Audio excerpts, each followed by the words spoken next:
Traģiskais atgadījums notika Ludzā, Latgales ielā trešdienas pēcpusdienā.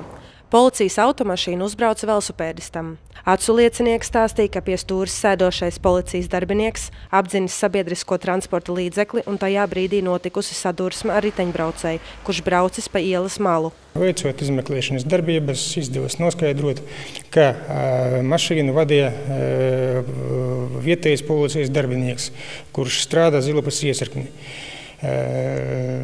Pašreiz par doto faktu ir uzsākts krimināla process. Policijas darbinieks ir aizturēts un lieta ir nodota turpmākai izmeklēšanai iekšējās drošības birojam. Vēl varu pateikt, ka pēc negadījuma automašīna pameta notikuma vietu neapstājas. Tik smagā pārkāpumā vainots 1982. gadā dzimis policists. Līdz šim policistam disciplināru sodu nav bijis, un viņš raksturots pozitīvi. Avārijā cietušais riteņbraucējs atrodas Rēzeknes slimnīcas reanimācijas nodaļā.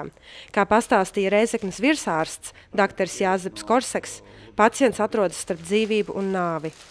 Pacients bija smagā stāvoklī un īpašu informāciju, būtisku informāciju no viņam bija grūti savākt.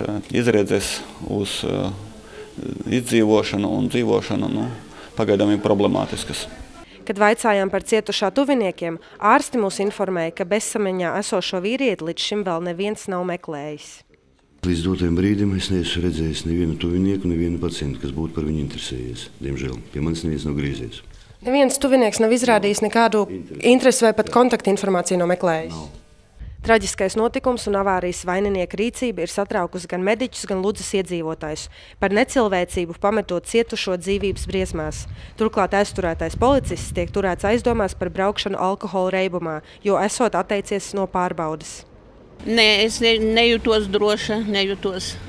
Kāpēc? Tāpēc, ka jau policisti dzer, tad ko tad darīt vienkāršiem cilvēkiem? 2 bērnu māmiņa Olga ir sašutusi par šādu rīcību. Tādu policistu cietumā